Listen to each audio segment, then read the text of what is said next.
I don't care who is your dad, but this is my district. Гангстер умирает, а мальчику похуй. Очевидно, что Наполеон уж точно был грибом. Чё вылупился? Типа, блядь. Обалдеть. Вместо того, чтобы лишний раз мастурбировать, можно, например, вот как бы медитировать на черный квадрат. No! Так что самое главное хуи, как бы, и не только хуи.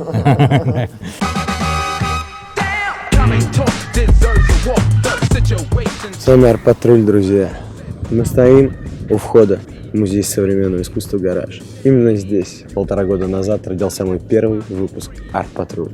Я поняла, что современное искусство — это не мое. Привет, сегодня мы идем в «Гараж».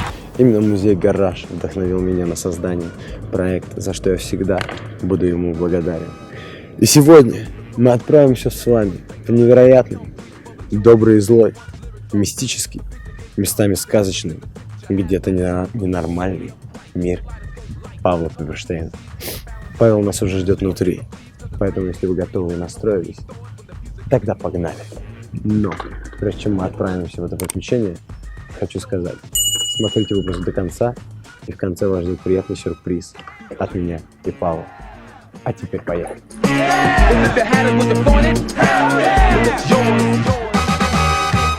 Do you like it? Do you want it? And if you had it, would you want it? It's yours.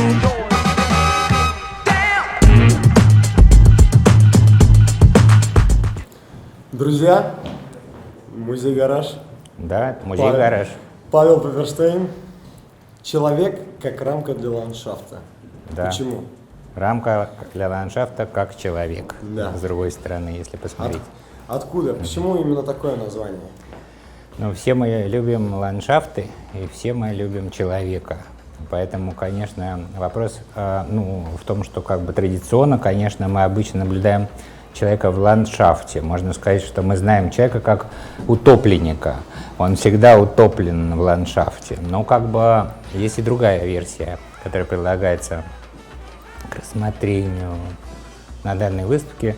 Это человек, который как бы извлечен из ландшафта, но не отделен от него и составляет некую такую раму вокруг ландшафта. Соответственно, фигура человека нам не мешает погрузиться в ландшафт, но в то же время помогает увидеть его в его какой-то отделенности от всего остального. Все, когда сюда заходят, сразу видят, что это космическая Одиссея Стэнли Кубрика. Да.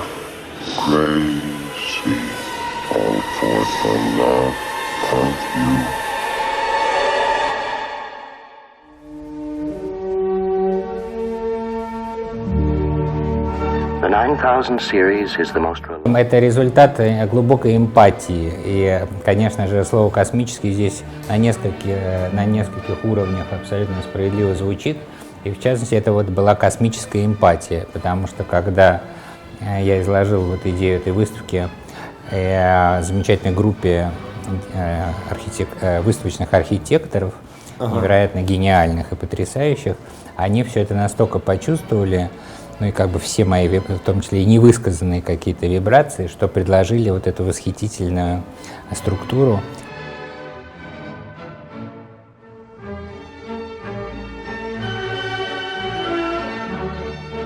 Поскольку мы находимся на орбитальной станции, то, конечно же, мы проваливаемся в такой сорт фантазмов, которые обычно часто вот дети перед засыпанием себе представляют. Вот как бы если меня отправляют в космос, ну и предоставляют такую более-менее просторную орбитальную станцию, то что вот я возьму с собой как бы на память о землянской цивилизации, а также на случай возможного контакта с extraterrestrial какими-то. И здесь очень мне представляется важным, что эти базовые понятия даны в контексте орнаментов. Это какие-то этнические орнаменты или какие-то другие орнаменты. Но и сами эти понятия написаны на языках оригиналов, в начертании, это принципиальный момент, в начертании, в письменности оригиналов, и сама уже графика этих букв различных, японские иероглифы мы видим. Вещь в себе. Да, вещь в себе, динканзих. Футбольный мяч. Да, это принцип бусидо, этический кодекс, собственно, самурайской культуры в Японии. Затем дао, важнейшее понятие китайской философии, начертанное иероглифом.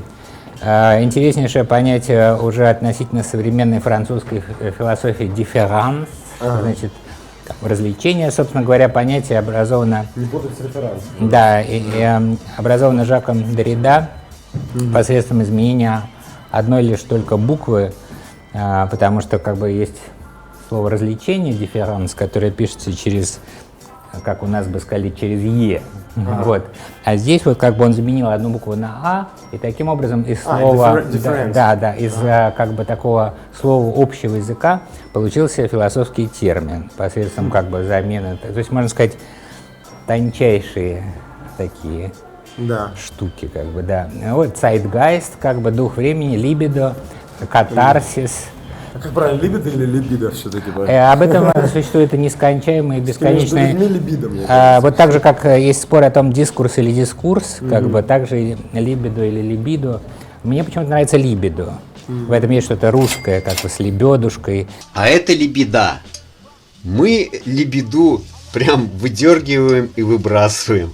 Но я решил ее попробовать. Попробовал, действительно, она на вкус такая нормальная. Какие-то ассоциации, поэтому здесь тоже присутствует птичка. Да, ну катарсис. Ну и, говоря, собственно, основной база всего — это дхарма. Понятие дхарма, первооснова, первый элемент, то, из чего как бы все остальное составляется, структурируется и так далее. Вот. Ну вот как бы такой вот зал. Смотри, это интересно. Моя очень хорошая знакомая специально попросила меня задать тебе этот вопрос. Почему так часто в твоих работах, то, что ты создаешь, присутствует квадрат Малевича, и постоянно идет к нему отсылку, это нельзя не замечать. В принципе, здесь он везде. Как, собственно, идеально сублимировать сексуальную энергию, как бы, потому что, естественно, как бы практика рисования, живописи — это как бы одна из разновидностей сублимации или канализации сексуальной энергии.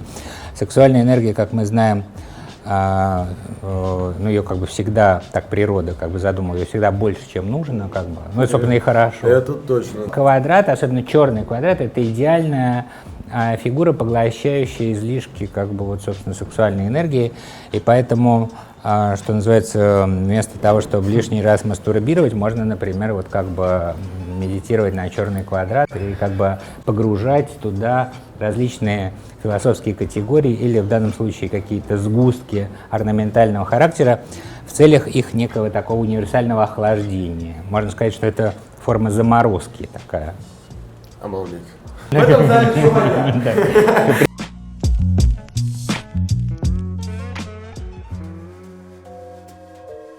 Вот это, собственно, вообще, гангстерский зал. Все любители гангстеров, триллеров, детективов и Чикаго, конечно, посвящается.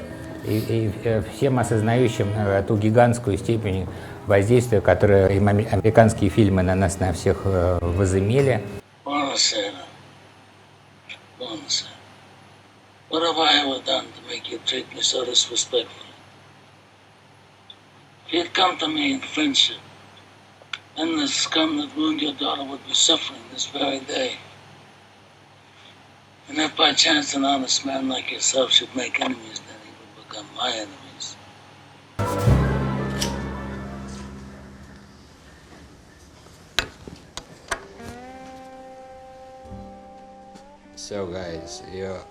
Ну что, ребята, вы спрашиваете меня об этих рисунках, но прежде чем я расскажу вам о них, я хочу рассказать вам и о своей жизни.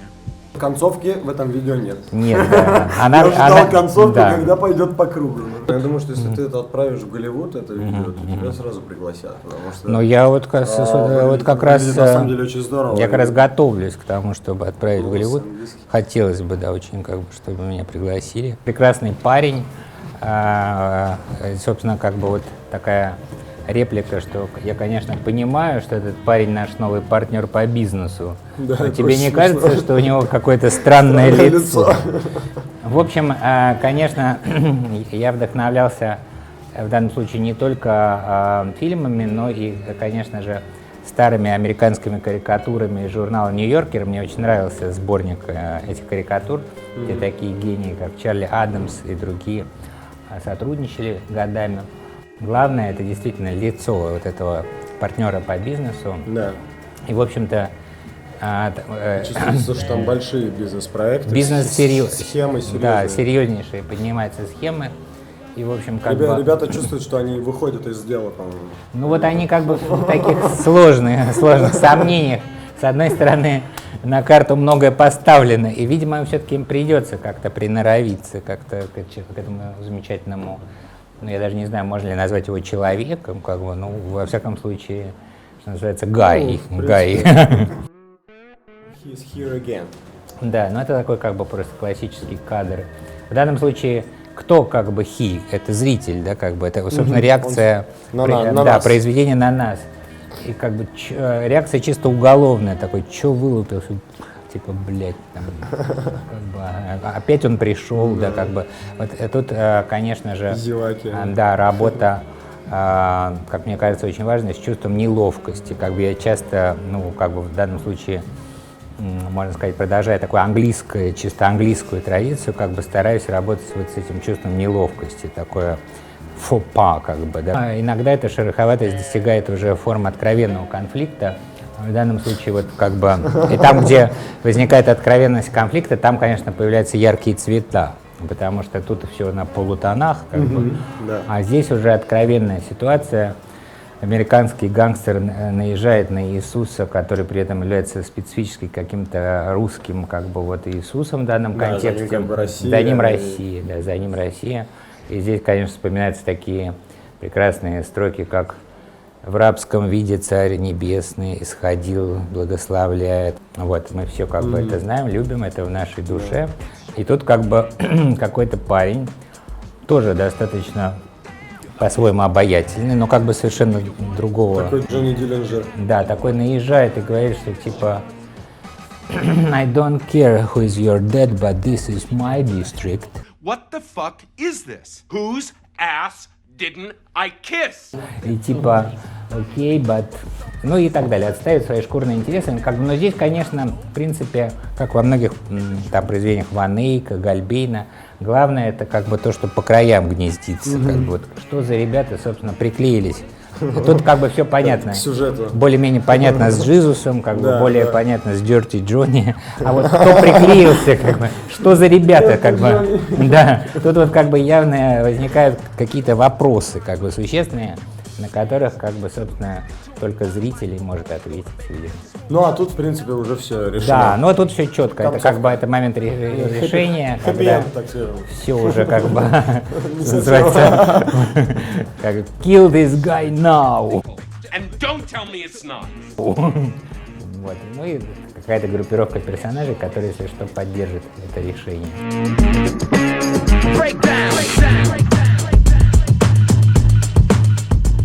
Вот более лирические такие начинаются истории.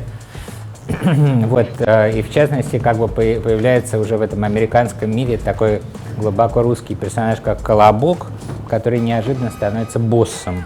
Как бы пришли его парни, которые докладывают, что все выполнили, как вы сказали. Но не все так гладко. Ребята перестарались. Да, выясняется, что... В принципе, как часто бывает. Да, как часто бывает. Ребята все-таки перестарались, да, и не только в России, ну, как да, бы, я думаю, что... да, все, как бы, то, что называется, служебные силы, они склонны, как бы, что называется, overdone. А здесь включается некая такая любовная линия. Здесь, как бы, мы видим, что здесь нету ни одного женского образа, но они, как бы, незримо присутствуют, и, конечно, главный женский образ — это вот некая Мария, за которой осуществляется месть. Из-за нее все началось. Из-за нее, да, заварушка-то, как бы. И, в общем, немало людей, видимо, полегло как бы из-за этой красотки, безусловно. Даже нет никаких сомнений, что она просто обворожительна, раз уж такое дело, как бы, раз уж такие заварились каши. Очень важный разговор отца и сына, который, конечно, тоже должен в данном тусовке присутствовать. Отец явно какой-то крестный отец одновременно, и в то же время физический отец. Говорит своему сыну, видимо, наследнику его криминальной империи: «Сынок, не стану отрицать, мне порой приходилось быть жестоким, но зачем тебе этот беспочвенный садизм?» Сын уже из другого теста скроен, и он уже вступает в то, что в свое время маркиз де Сад назвал миром очаровательных излишеств. Слушай, ну это, в принципе, классика, это Вита Корлеоне. Да, конечно, и конечно. Да. Майкл Корлеоне. Да, это прямо сплошная Это- корлеонщина, Да, можно сказать, да. такая. Да. Аль Капонщина. Аль Капонщина, да. Ну и еще один момент как бы смерти и такой как бы, что называется, broken transmission, когда гангстер умирает, и вроде бы он, видимо, не прочь что-то напоследок сказать этому подвернувшемуся мальчику, но мальчик вообще смотрит в другую сторону и, видимо, не замечает вот этого как бы, что гангстер умирает, а мальчику похуй.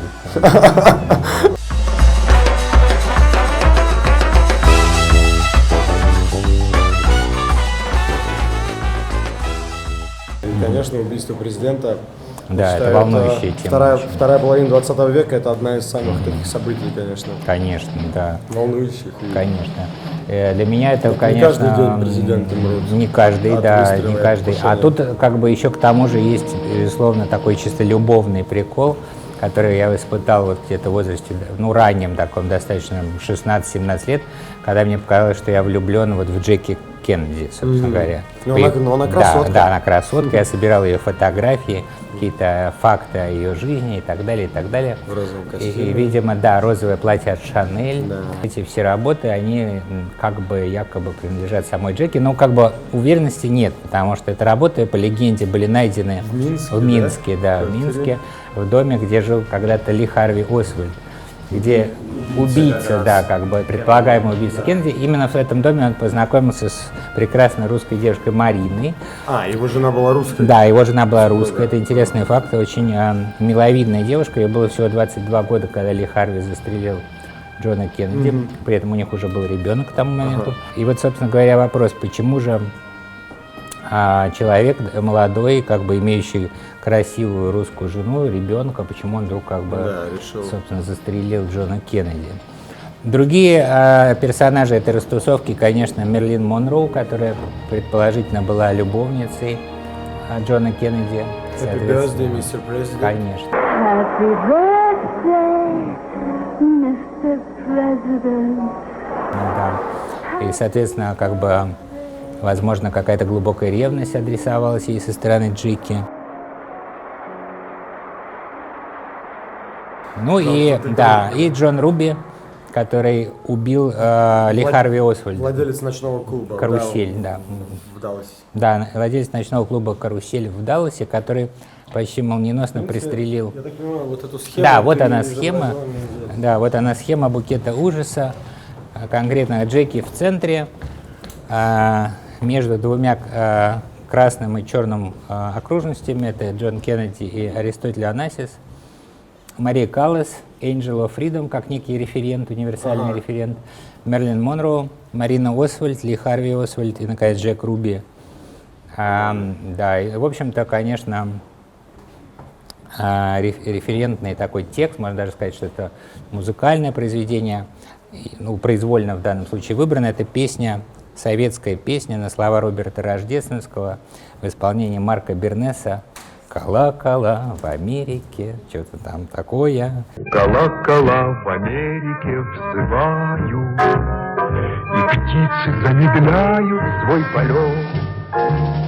Ну, это на самом деле жутко. Жутко, Прям да, от всякое. момента, когда их встречают в аэропорту, они садятся в кортеж, Да. и все, и вот счастье, это общая радость. Да, и как бы оно мгновенно, за одну Настолько- секунду настолько переходит. иронично, ведь на самом деле Да, люди, это очень они страшно, дарят цветы, это вообще солнце, главное, хорошая погода, у всех такой праздник, и тут бам, и видно на видео, на самом деле, как у него вылетают все эти Да, это, конечно, жуткая, мозги и кошмарная так далее. Да, история. это страшно. И до сих пор, Вообще, конечно, у неизвестно. Севера очень плохая судьба. Да, у странная всех, судьба. Очень странная.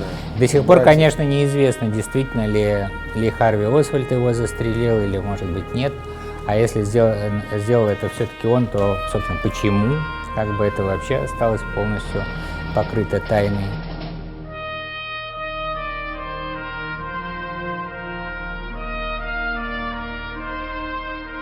А это вот, собственно, как бы фильм Pink Widow, который посвящен вот всей этой тематике, где как раз прекрасная актриса Марика Беридзе исполняет роль Жаклин, которая после смерти своего второго уже мужа Аристотеля Онасиса находится на греческом острове Скорпиус. и испытывает целый ряд психических и, возможно, психиатрических проблем. Она, к тому же, приближается к такому рубежу какому-то в своей жизни, и у нее развивается невроз лизания рук. Лечащие врачи Митчелл и Абрахам подозревают, что она зализывает некие стигматы какие-то, что, в общем, она мучается неким скрытым комплексом вины, но она не соглашается с мнением лечащих врачей и говорит, что она не зализывает, а рисует кончиком языка на тыльной стороне руки, собственно, лица людей, кармически связанных с ее судьбой. Вот, собственно, лица персонажей, входящих в этот вот букет ужаса. Ну и вот ее навещает ангел. Ангела играет моя прекрасная девушка Ксюша. Да, Ксюша. Да. Я межгалактическая монашка, спустившаяся сегодня с небес со снегом, хотела бы задать тебе, Павел, вопрос. Ксюша вообще очень часто использована в твоем творчестве, это ни для кого не Ну, секрет. Ксюша является и на работах, музой. моей возлюбленной музой, поэтому, конечно, она присутствует, можно сказать, во всем, что я делаю. Наши отношения очень приятно наблюдать. Спасибо. На каких-нибудь вечеринках, открытиях вы вместе пляшете. Вот недавно мультимиллиардер. Да, конечно.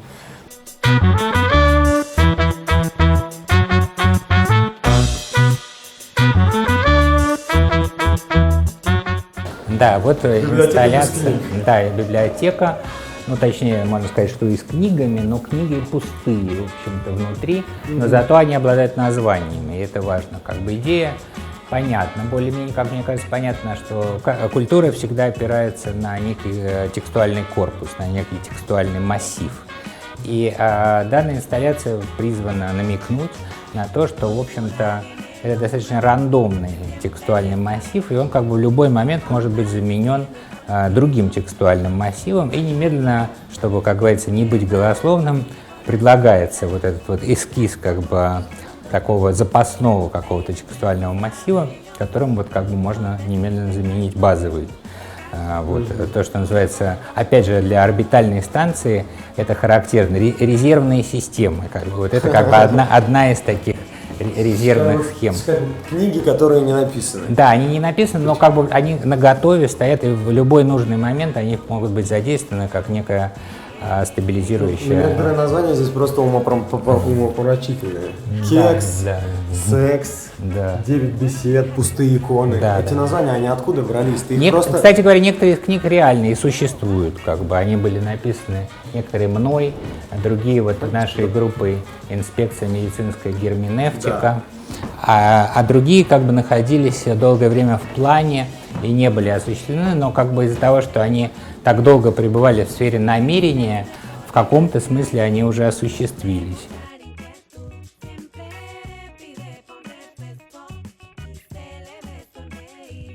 Зальчик... Снова графика. Да. Зальчик, посвященный графике конца 80-х и, собственно говоря, первой половины 90-х годов. Здесь представлено частное собрание такого замечательного человека, как Рудольф Цвирнер, такой господин прекрасный из Германии, уже ныне такой... Твой коллекционер. Да, один из таких первых коллекционеров, он уже начал собирать меня в самом начале 90-х, и собрал неплохую коллекцию, и чтобы отдать должное его трудам и этот зал. То есть все это специально? Да, это его коллекция. Да, он приехала к выставке? Приехала, да. Это большая коллекция. Но это лишь ее некоторая часть этой коллекции. Да. Серия связана конкретно с важнейшим событием распад Советского Союза, который произошел в самом конце 91 года. И я помню, что тогда, конечно, это событие, оно меня потрясло и спровоцировало целую серию галлюцинаций у меня, в моем случае, которые были связаны с медитациями, такими очень глубокими медитациями на советский герб. И на некое такое рассыпание этой такой символической какой-то констелляции, которая собой представляет советский герб. Я, конечно, осознал, что главным персонажем советского герба является колобок. зашифрованный под земной шар. Собственно, серп и молот — это зашифрованные черты его лица. Серп и молот — это как раз рамка для ландшафта. Да, это рамка для ландшафта его лица, так можно сказать. Серп — это улыбка Колобка, а молот — это одновременно нос Колобка и в то же время бровь Колобка. Вот. Но тут как бы рождается такой уже из пожара, которым являлся, вот, собственно говоря, крах СССР. Все началось с пожара в маленьком домике, да? доме. И рождается черный одноглазый колобок, некий уже такой колобок-мутант. И дальше как бы вот разворачивается некое такое приключение, трип этого колобка. Выясняется, что колобок — это будущий зрачок. И сам он при этом обладает таким как бы вечно закрытым единственным глазом, но при этом встраивается в открытый глаз. И, в общем-то, это две фигуры, смонтированные: фигура зрения и фигура незрения. Они связаны друг с другом. То есть мы смотрим, но при этом на каком-то уровне погружаемся в сновидение, и, соответственно, где-то как бы внутри наших открытых глаз скрываются закрытые глаза. И вот так вот в итоге мы приходим к распаду. Ну, это даже не совсем распад, скорее мы приходим к глубокому регрессу, да, как бы погружению в прошлое, потому что это следующая комнатка посвящена самому раннему периоду моего творчества, то есть ранним рисункам, ранняя графика. Это, я знаю, что это твой учитель математики. Это мой учитель физкультуры. А учитель математики, он там висит. Вот в этом Слушай, ну учитель физкультуры лучше выглядит, чем лучше. Довольно бодрый, спортивный, да, но он в хорошей форме в целом. Да. В порядке. Да. Вот это вот самый ранний рисунок, самая ранняя работа на выске. Рисунок... Вообще на выставке? Да, вообще на выске. Рисунок 73-го года, связанный с такой... Тебе, получается, было... ну вот если, значит, я 66-го, то 7 или сколько? А это 77-го? Это 73-го. 73-го, 7 лет. 7 лет, но это нам надо у учителя математики спросить. Да, он знает. Да. Это тут, кстати говоря, рукой моего отца написано 18 декабря 73 года и приписано «Дина Верни». Этот рисунок был нарисован после того, как Дина Верни навестила мастерскую моего отца Виктора Пивоварова. Да, да. И при этом я сразу после ее ухода почувствовал себя очень странно, у меня очень резко повысилась температура. И я вот как бы в таком странном состоянии нарисовал этот рисунок. И после короткого такого сна я заснул ненадолго, и мне приснилась какая-то тусовка, где как бы у некоторых людей языки как спички, а у других людей языки как сигареты. И люди подходят друг к другу, трутся, как бы взаимодействуют языками, и одни люди поджигают языки как бы других людей. Такие сны снятся? Ну вот да. Ты счастливый человек. Ну трудно сказать. Психиатр бы с тобой не согласился. Ну вот, короче, учитель математики, это учебник. То есть вот ты его запомнил таким? Да, в общем-то. Таким молодым. Молодым и красивым. Красивым, да, симпатичным, с пристальными зелеными глазами. Это вот момент перед тем, как вызвать, видимо, да, Пепперштейн к доске. Да, тогда еще Пивоварова. Да, то есть тогда... Очень интересно, я прочитал историю того, как ты придумал себе вот именно Пепперштейна. Да, это тоже история такая. Ты вычитал в рассказе, только... Пепперкорн там. Пепперкорн. Да, но я его как-то переделал. Ну, а в школе, естественно, я был... Ну, я и до сих пор официально, конечно, Пивоваров. Ну, естественно, да, ну, естественно, в школе... Только в Артпатруле эта информация. В школе, естественно, все называли меня Пиво. Мне повезло с фамилией. А это твоя книга, и это прямо школьное время? Это конечно же, ты его внимательно слушал? Чистая симуляция. То есть такие же точно у меня были учебники, но я их потерял, поэтому я достал учебник того времени. И в стиле того времени как бы уже его разрисовал. Ну, в принципе, то же самое. То, что ты делал на занятиях? Да, конечно, именно этим я и занимался. Вот подобные тоже как бы встречаются изображения. Ну, тут некоторые блестящие. Вот, ну и так далее. За такое, мне кажется, могли отчислить в то время. Это иногда и почти со мной, это иногда я все время на грани как-то был так. Я помню несколько, конечно, мощных планов разрушения школьных зданий.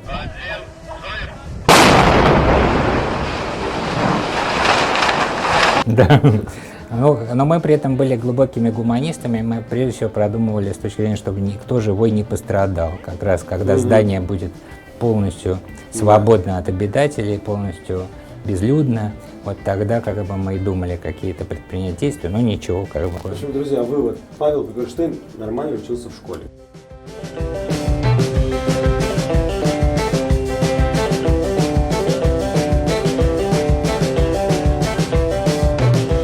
Ну слушай, в принципе, идеальная картина мира.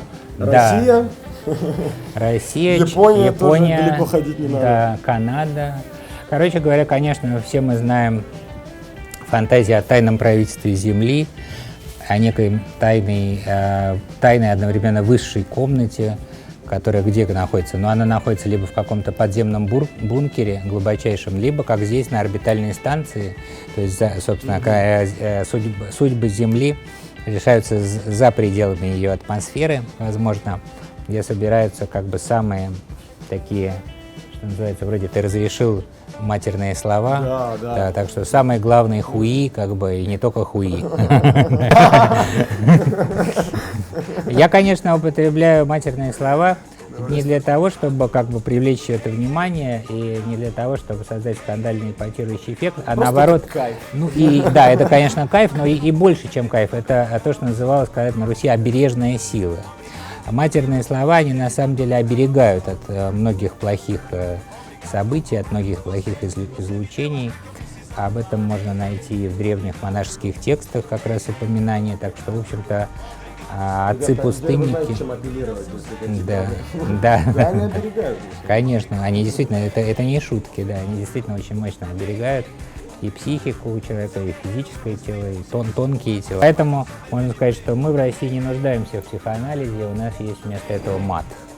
Матерные, прекрасные, роскошные. Это главная ценность, как бы, конечно. Хорошо, мы вернемся к этому залу саммита. Большая восьмерка уже развалилась. Но здесь... Да, но здесь она продолжает существовать, поскольку сама по себе символ восьмерки, он связан с символом бесконечности. Если восьмерка падает... Да, правильно. Ты чем-то на него похож. Да. Да, ну... Хорошо выглядит. Да.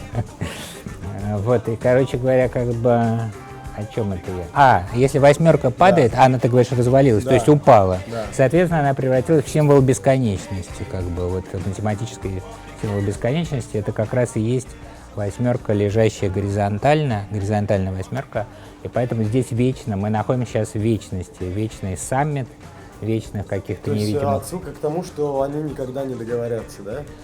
Или наоборот, они как бы изначально находятся в полной симфонии, да, все идеально, да, как бы, да, и они уже давно договорились. Что они встречаются и смеются над нами. Они встречаются просто потому, что они рады друг друга видеть, просто приятно провести вместе. Да, они клевые все, очень классные. Даже в разных странах, да. Красивые. Да, не, ну это в каком-то смысле это как бы высшие аскеты. Короче говоря, и все флаги цветут, мы видим мир в состоянии процветания, мы видим тотальное цветение мира. Всегда, когда кажется, что ты находишься в главной комнате, выясняется, что за стеночкой, за перегородочкой находится еще более главная комната, самая действительно главная комната, куда я вас всех сейчас, вот, собственно, и приглашаю. Да. Такая зачарованная комната, да, которая как будто она иногда исчезает, как бы, например, не всем людям открывается. В принципе, очень хороший повод вернуться. Да, хороший повод вернуться или не возвращаться, наоборот. Так, и что же это значит, Паш? Потому что самая страшная комната выставки. Ну, она же самая в то же время вот и радостная, в общем-то, потому что она внушает надежду.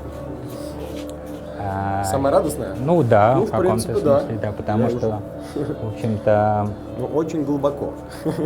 Да, это глубокая такая комната. Все началось, конечно же, со сновидения. Это где-то в 92-м году мне приснился такой сон, что я попадаю в какую-то глухомань, в какую-то деревню, место, которое называется совхоз Календарный. И там я вижу, что живут очень просветленные люди. Такое впечатление, что они как будто все святые, как будто от каждого... Ну, выглядит очень так обычно, но как будто от каждого человека исходит какое-то мягкое, такое очень теплое сияние. И когда я как бы спрашиваю их вот в своем сновидении, почему же вы такие все невероятные, классные, они мне говорят, что вот потому что мы здесь оборудовали такое священное место у нас в совхозе, называется лиственный зал совхоза «Календарный». И вот они, собственно, меня приводят в этот лиственный зал. Это действительно как бы комната, все стены, которые покрыты такой живой, дышащей листвой очень плотно. В данном случае, конечно, листва не живая, но как бы она изображает живую листву моего сновидения. А в центре висит, как в сказке, на цепях двуспальный гроб, и в нем лежит Ленин и красавица, рука об руку. Она жила, и, видимо, как бы они оба ждут воскресенья, ждут поцелуя. Все-таки есть шанс у страны, да? Конечно, что Ленина живет? Да, конечно. Ну, слава богу. Да. За нами дело справедливости! Наша победа обеспечена!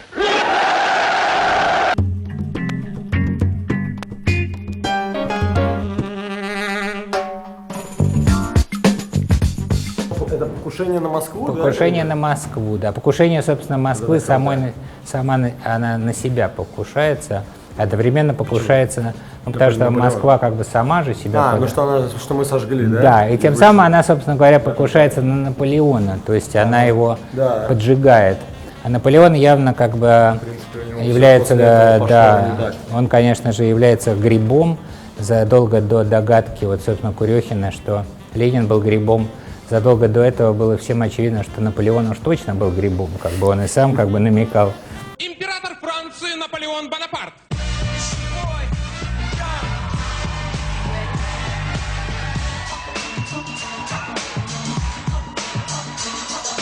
Может быть, даже любил грибы. Да, любил грибы. И поэтому сейчас на этой картине явно присутствует поджарка гриба. Покушение на гриб с помощью поджарки. Но при этом вот эти милосердные, милосердные слезы, как бы они как бы падают и немного как бы смягчают жар как бы вот этого пожара народного гнева. То есть как бы вера. Да, вера и тушит, милосердие тушит этот пожар. И вот эти капли, они одновременно являются маковками церковных куполов, создающих эффект смирения и, соответственно, примирения. Вообще это феноменальный хит. Да, конечно. Результатом этого примирения является торт Наполеон, который мы все с удовольствием едим.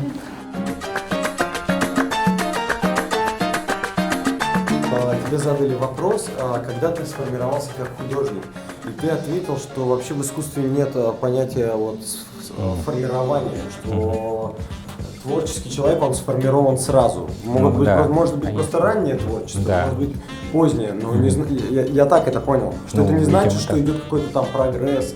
Просто прогресса, собственно, нет.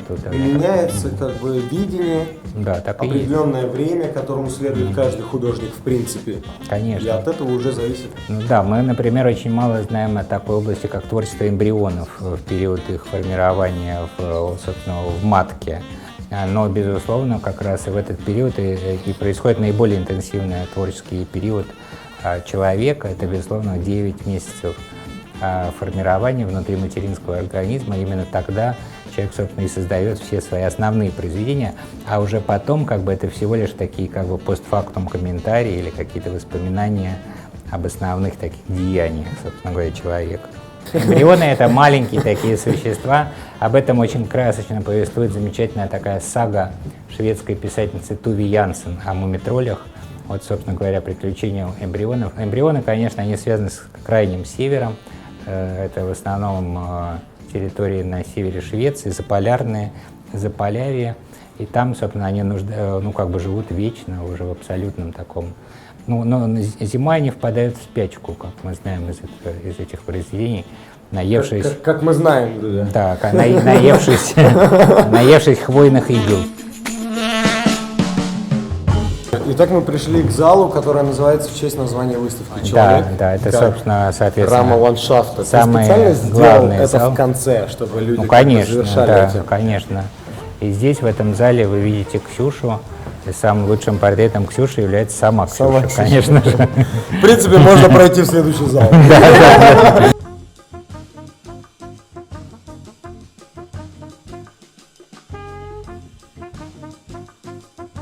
Друзья, вот и подошло к концу это невероятное приключение по выставке Павла Пепперштейна с Павлом Пепперштейном.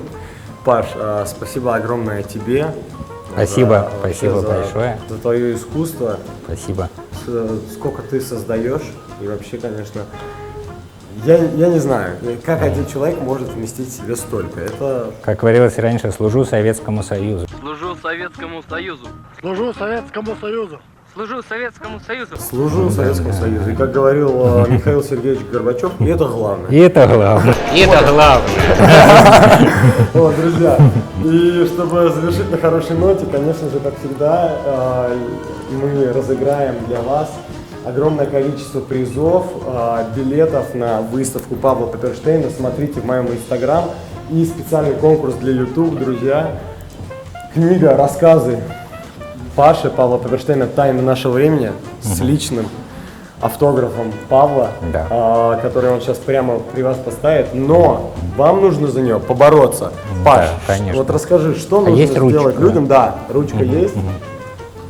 Все происходит на ваших глазах, ребята. Но как только вы узнаете задание, вы поймете, что легче купить. Да, это правда, это правда. Ну, короче говоря, как бы я напишу дарственную надпись победителю. Одно только слово. Может быть, победителю от ПП. От ПП. Так, и вот мы тут придумали, собственно, квест для желающих сыграть в эту игру. Здесь есть здесь в основном доминируют детективные или такие околодетективные истории. И, в частности, один рассказ называется «Гибель нудиста». В этом рассказе происходит убийство в колонии нудистов на платформе для загара, где все присутствуют абсолютно голыми. Там все открыто, негде спрятать оружие. Тем не менее, убитый, жертва заколот ножом. И вот, собственно, вопрос, как нож попал на платформу.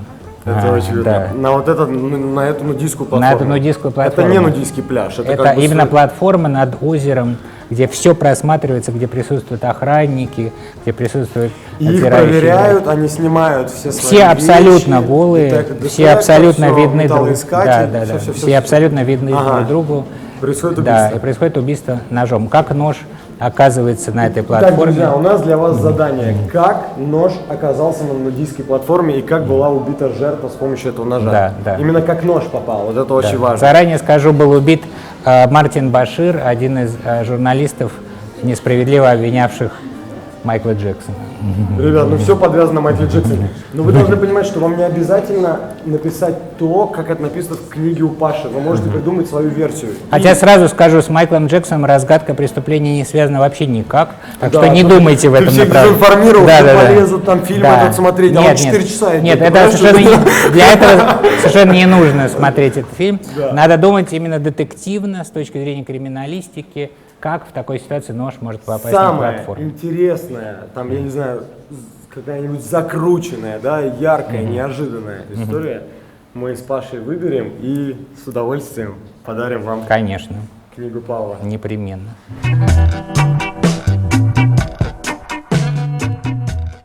Рассказ называется «Архитектор и золотое дитя». В нем описывается будущее, достаточно далекое будущее, когда в нашей стране усилиями науки, совокупными усилиями лучших ученых и научных организаций создается некий идеальный правитель России, который является собой вот такой крошечного золотого младенца.